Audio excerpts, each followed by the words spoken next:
how do you design engaging, inclusive, and memorable experiences? I mean, what's the blueprint? What are the questions that we ask ourselves? And how do we actually build something really meaningful from the first steps to the final workshop, meeting, experience? That's a question that I've been asking myself recently, and I've had some amazing chats with fellow facilitators and trainers. And I thought, why not start this little interview series? And today, I am super excited for Meg to join me, and I'll take you out of that phone screen in a second. I just want to do a little intro because in your intro, you talk about being a facilitation geek. So I think we'll have a lot of fun geeking out about facilitation. Meg is also very passionate about social justice, same as me teaching facilitation and creating different tools. So we're both card creators. These are Meg's cards, these are my cards. So I know we'll talk about tools. And also, I've read that you try to get into the woods every day. So my question for you, because of the time zone difference, I think it's pretty early where you are, but have you gone to the woods already today? No, I should have. I was up early enough, but I didn't. Not yet today. Well, I'm going to get you out of this little intro screen and over to the other side. Thanks so much for joining me for this little session. Um, I told you before, this is the first one that I'm doing. So I have a little plan for this, and we'll see how well it goes. Because people who are tuning in might not know me or you, I'm not so much worried about getting to know me if you're on my channel, but I would love for them to get to know you a little bit. So I have 3 short questions for you. And the Okay. first one is just for us to understand what type of experience you design. I'm curious, like, what are they and who do you design them for?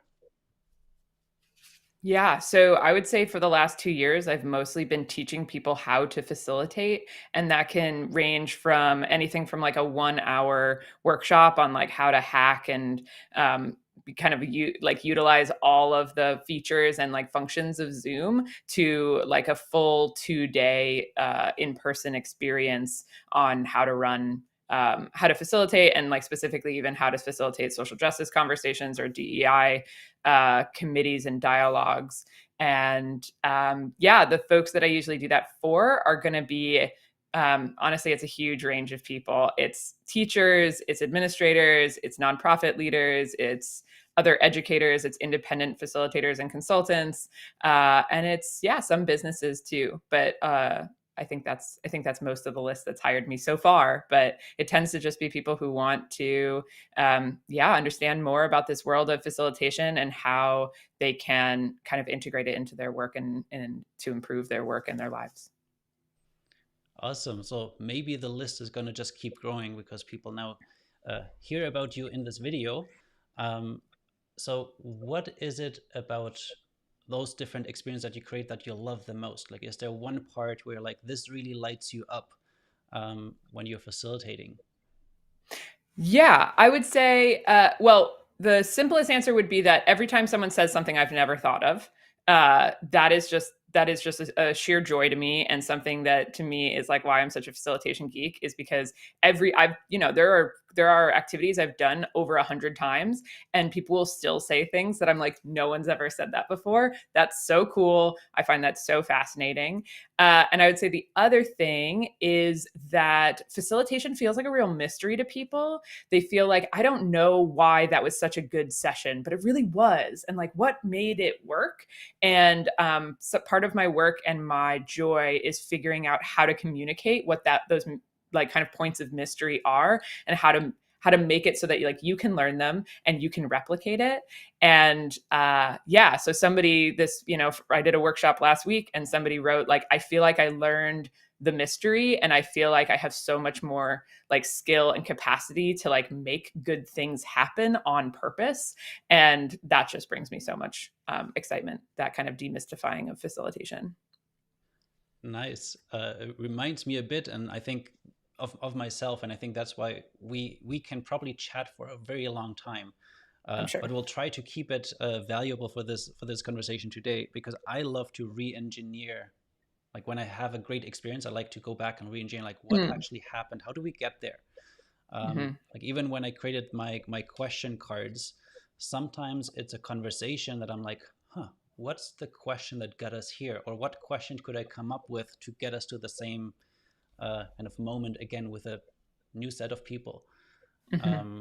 So yeah, very excited to learn about your process. And one last question, and this is a question that I heard on one of my most favorite TV shows, TV game shows. It's called Taskmaster.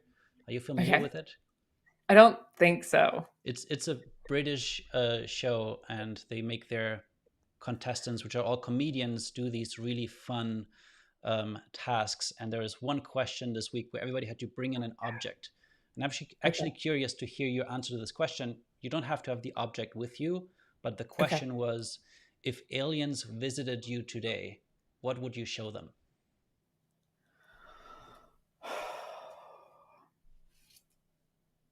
I know I'm putting you a little bit on the spot, but Um, yeah, it's just such a range of things. You like honestly, my first answer is not is an iPhone, like is a smartphone, and just to be like this thing rules our lives right now, and we have no idea why, or we have it's crept in and it changed everything, and you should know about this because we're still trying to figure out how it affects all of us. Yeah, that was my first thought. nice. Thank you for sharing. It's a Those things have changed lives so much in the last few Yeah. years. So it would be interesting to see if they are far more advanced, if that is like showing us a, I don't know, a calculator, or Yeah. like a really old tool that we had, and now they have a really new one. Huh. It's amazing, like calculators aren't even that old. Like my mom didn't have calculators growing up, I don't think. Or like they were just happening. Like we Mm. put people on the moon before calculators happened. Well, it'll be interesting to see what aliens have to say about watching this video, and if they also facilitate experiences, trying to make some kind of segue to our actual topic, which is engagement, or not, experience design and the process. And I think this is something that I just love asking facilitators and trainers that I'm now following. And I've been following you for a while, and I got the cards, and I know that's a big part of creating a tool to help people get started. But what is actually the first few questions that you ask? Like if somebody came to you and maybe they're having a conversation, they're like, I want to hire you to facilitate a workshop um, for our organization. Like, what are the questions that you ask to help you figure out how to even start? So this is just somebody who, yeah, they call me cold and they say, I want to hire you to facilitate a workshop. I think I would say, do you know what type of workshop you want? Like maybe it's something that they've heard through community, or they've come to a session that they want me to recreate for their group. So first it's like assessing like what level do they understand about what they want, because some people will come to you and say like, this is exactly what I want, can you do that? And other people will come to you and say like, I just really connect with your energy, I've been watching you online, or I've got introduced to you through a friend, and we have professional development funds, or we've got a group and it would be really good to do some work with them. So I think understanding what they know about what they want. Oftentimes I'm going to ask them like really basic logistical questions of just like, how much time do you have? How big is the group? Are you looking for doing this in person or online? If they're doing it hybrid, then I have like lots more questions just about like how many people are online and how many people in person. But some of those logistical questions also help me narrow into like, what is the scope of possibility for that time? So, if we have 2 days, then I'm going to be able to give them like a huge amount of curriculum that they can choose from. If they're like, we have like 60 to 90 minutes, then I'm going to give them really specific, like, well, I can do this sort of thing or this sort of thing or this sort of thing, just because we're not going to be able to like, really get into a ton of breadth. We really need to go into just a single topic or explore a single kind of avenue. So those would be some of the first things that I'm going to do. I'm going to assess what they know, what the group is, some of the logistical constraints, and then oftentimes if they know what they want, then I'm gonna start talking about the things that I can do that are either related to, or just tell them like, that sounds awesome, I can absolutely do that design like experience.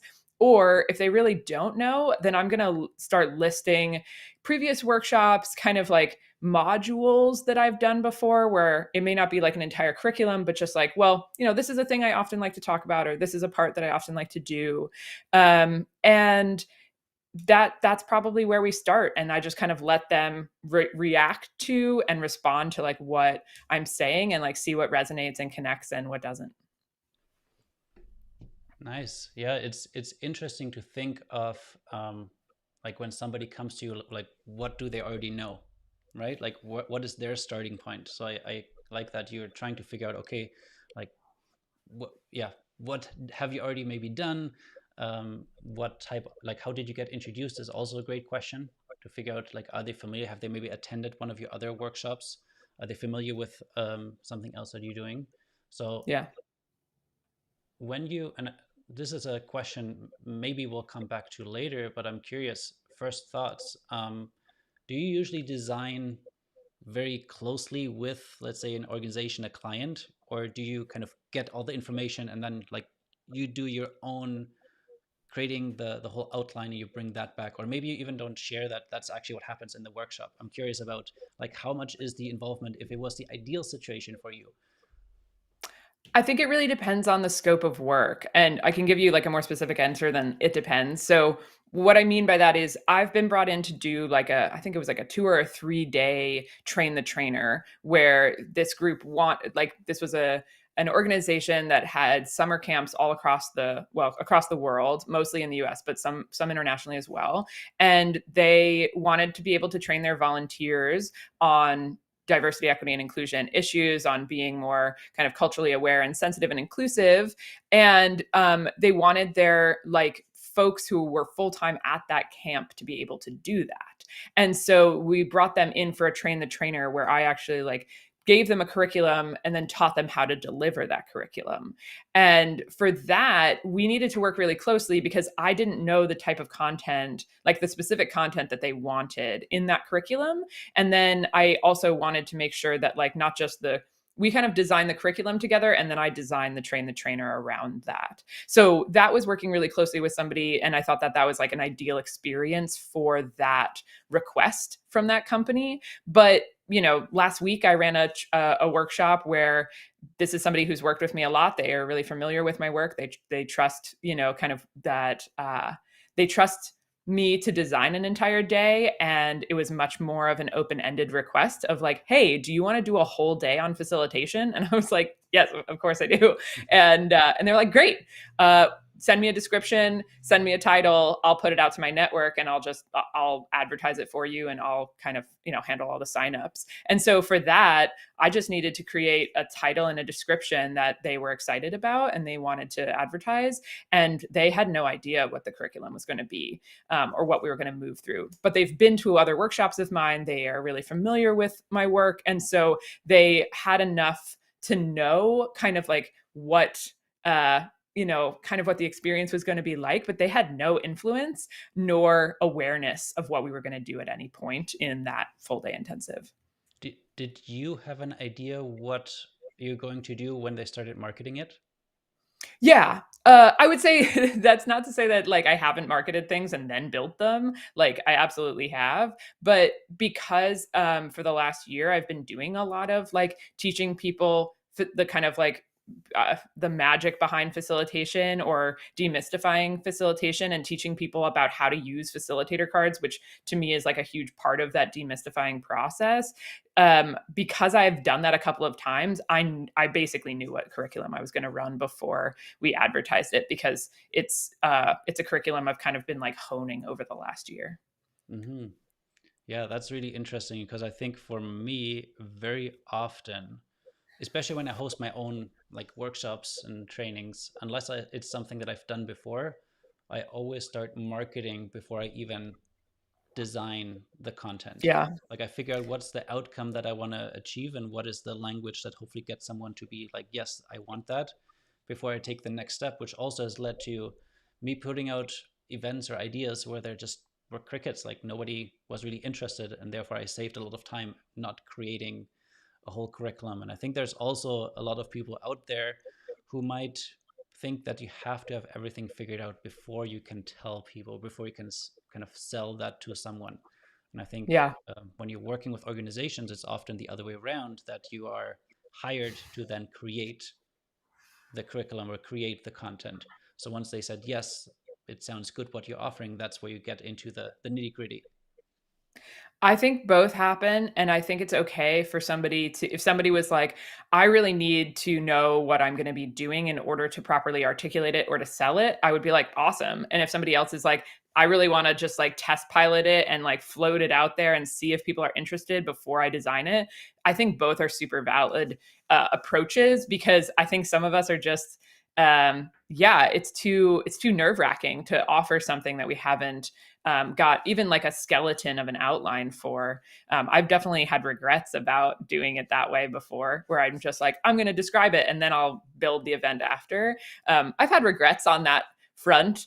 I don't know if I've ever regretted building something and then advertising it, but yeah, I think I do both, and I think they can have their own advantages.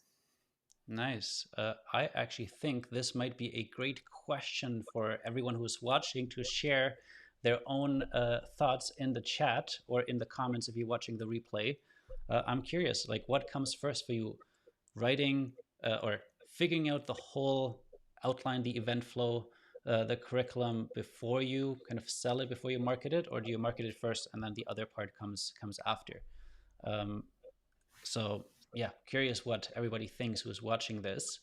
I would love to get into the kind of the nuances of, now that we've decided, let's say, a theme, a topic, we know what the session is about. Like, can you take us through, I don't know, the next 3 to 5 steps? I don't know how many there are. Maybe there's more, maybe there's less. Like, what are the first things that you're trying to figure out? So I think the first things that I'm trying to figure out when I'm designing a workshop are going to be kind of like, what are the major gonna like notes, and notes not as in like notes, but notes as in kind of like music. Like, what are the major beats that I'm going to try to hit during the workshop? And what are the big like takeaways or outcomes or lessons that I want people to walk away with? And if what, like, I'm going to sketch those out before I start getting into the specifics of like what is the flow of the workshop, what are the different structures and activities that we're going to use. I'm going to try to get myself to like really envision what are the specific things I want them to walk away with. And I could do that by pulling up, past, like kind of referencing back to past workshops. Or I might do that just by making kind of like a mind map, or writing down on a list or index cards, like the different ideas that are just kind of like there for me at the surface. And then I'm going to probably like hone in on, okay, like I want them to understand these, major concepts. And after I've got those major concepts identified, then I start thinking about the flow and like are there any that we need to build to? Are there ones that are more vulnerable, that are going to require more vulnerability and like risk taking from participants? I don't want to put those up front. I want to build, some trust and some like positive connection before we do that. So I'm kind of like outlining the flow of those major learning outcomes that I want. And then we get into like the kind of more detailed design, which is like, I think of my curriculum in terms of like activities or structures, right? Like that is so we haven't talked about them quite yet, but like that's what facilitator cards are, is just basically like a series of structures or kind of frameworks that you can use to build your curriculum or build an agenda or run a meeting or a workshop. And so I think in terms of those structures. So I'm like, okay, are we going to start off by doing like a pair share activity, and then we'll do a discussion, but we'll do it in terms of like a fishbowl discussion rather than just small groups.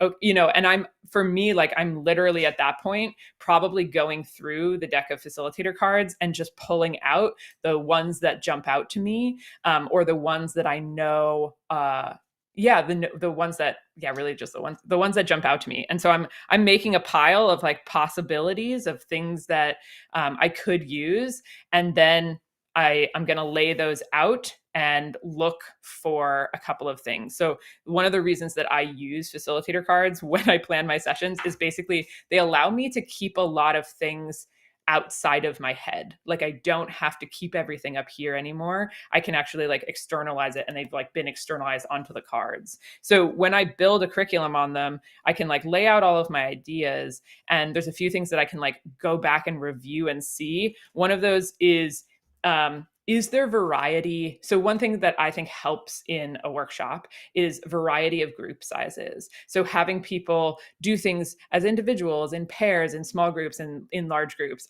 I think that it's really hard to keep energy high if you are in the large group the entire time, which I have seen a lot. So on facilitator cards, you can actually like look and be like, okay, that's an individual activity. That is a pair wrong arrow. That's a pair activity. And I can kind of look at my whole agenda and see if I've got variety in group size.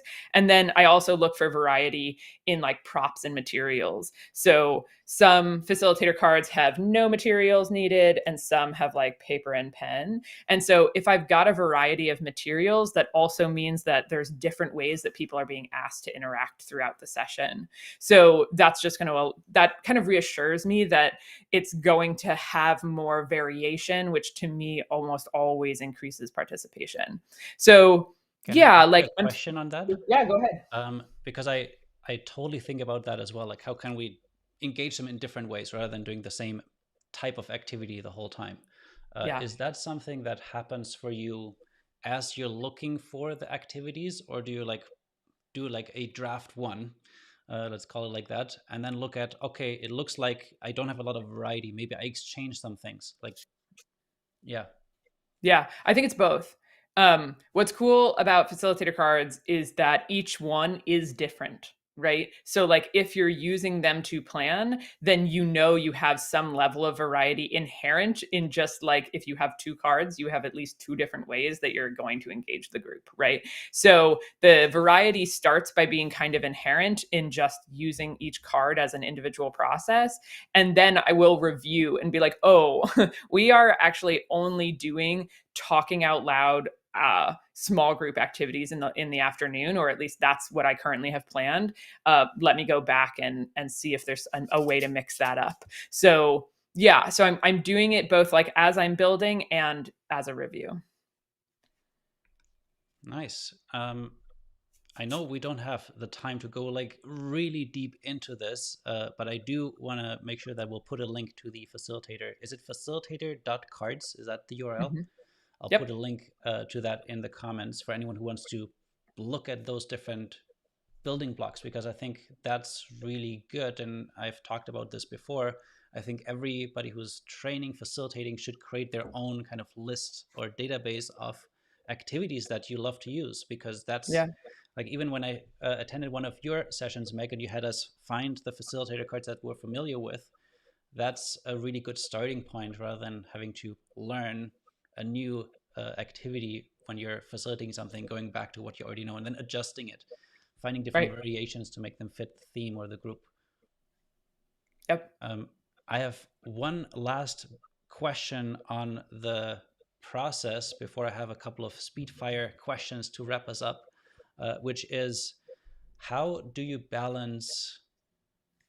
So the big challenge is time, I think, for a lot of people, including myself, and the balancing between like teaching content and doing something that is maybe a little bit more one directional to the Mm. interactive parts that sometimes take a little bit longer. Like, do you have any advice on how to make sure that, like, you want to have this variety, but you're not end up running out of time? Yeah. So I think there's a couple of things to think about. One is that I think of synchronous workshops, whether online or in person, as like kind of a unique medium that we get to interact with. And so if you think of like a book as a medium, a podcast, a movie, you can also, I think of like a workshop or a session as a medium. And one of the things that I like to ask myself and to consider is, what does this medium do uniquely well? What can only happen here that cannot happen in any other medium, or is best in this medium, right? And to me, a lot of those things are going to be like, you're going to learn by doing it. You're going to learn by seeing it or by experiencing it.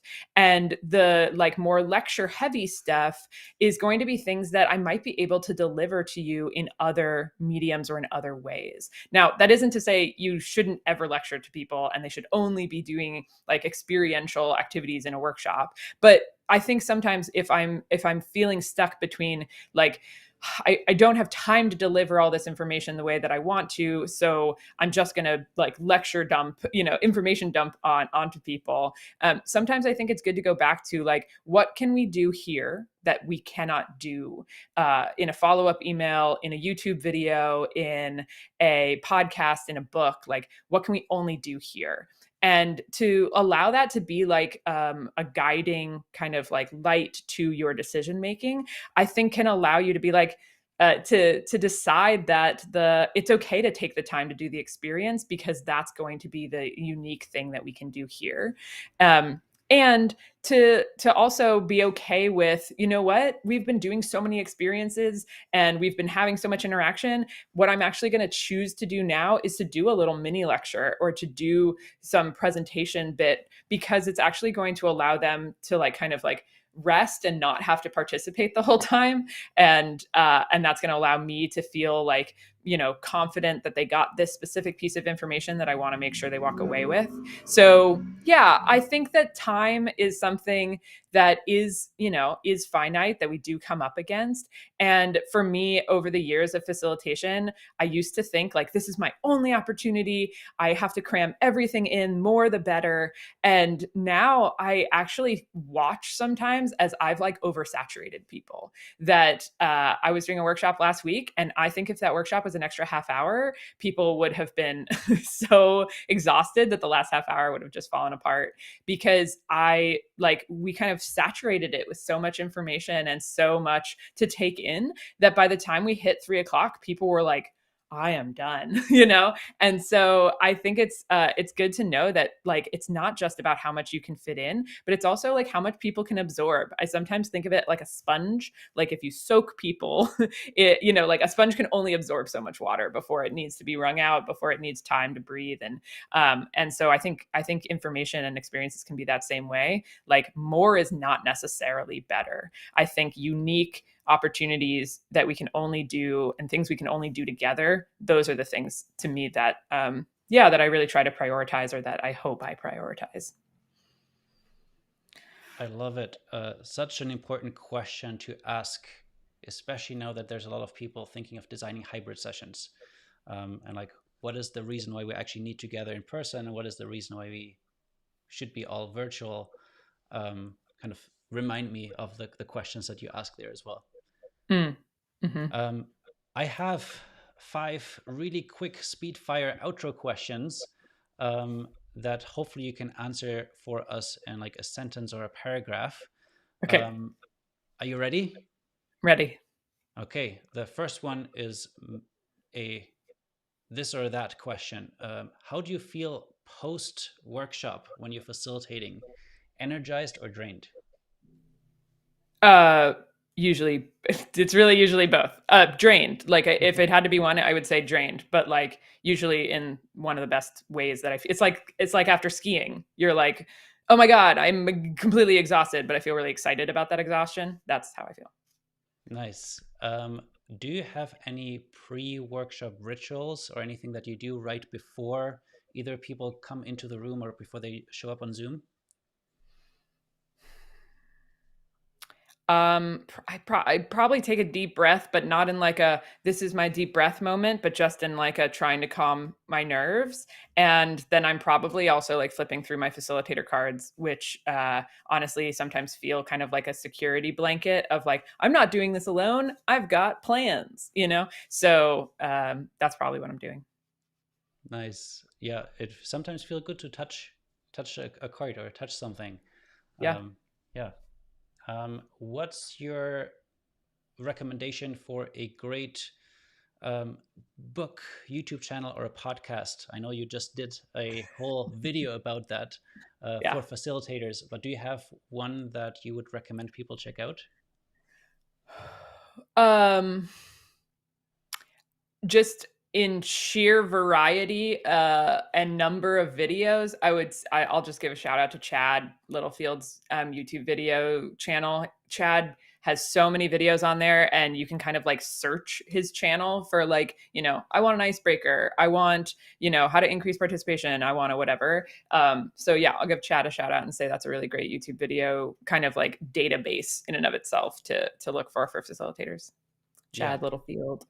highly agree. Just look for Chad Littlefield. I also did an interview with him, which I'll link somewhere on the top for anyone who is still watching this. You can click that. Last two questions. Your favorite virtual engagement tool or virtual facilitation tool? Um, practically Mural or any of the collaborative whiteboard tools. I use Mural, but I'm not like it's so much better than Miro. It's not. You know, it's just that's the one I use. But like my favorite, like practically Mural. I get so excited every time I go on it. Gather Town, 100%. Mm, nice. Yeah, I need to explore more experiences on all of the places where you can walk around Yeah, freely. Gather's so cool. Nice. Shout out to Last Gather. question. Where can people go to find out more about your work and the tools and the things that you're working on? Yeah, so I would say we're really active. So Facilitator Cards, if you go to that website, there we will have all of the links to our socials, but we are also just Facilitator Cards on all of the socials. So let's see if it'll come up. There it goes. Facilitator Cards. So Instagram and YouTube are the big places where we invest a lot of time. And then we also, I've been reposting and kind of sharing some of those things also on LinkedIn. On LinkedIn, you should probably follow me rather than Facilitator Cards. So just Meg Bolger. But yeah, if you search Facilitator Cards on most of the social platforms, you'll find us. And yeah, we have a lot of fun sharing information on those places. And if you go to our website, you can sign up for our newsletter, and we kind of like put out like a brief of all of the things that we did last month and all the things we got coming up this month. We do that on the first kind of weekday of every month. So that's also a good place if you're somebody who's like, I am trying to stay off of social media or I don't tend to be as active there. If you want us to pop into your inbox, go to shop.facilitator.cards, and that you can sign up for our mailing list there. Awesome. Thank you so much, Meg, for your time. Yeah. I really appreciate that you came on and chatted a bit more about your process. And now I think I am going to apply.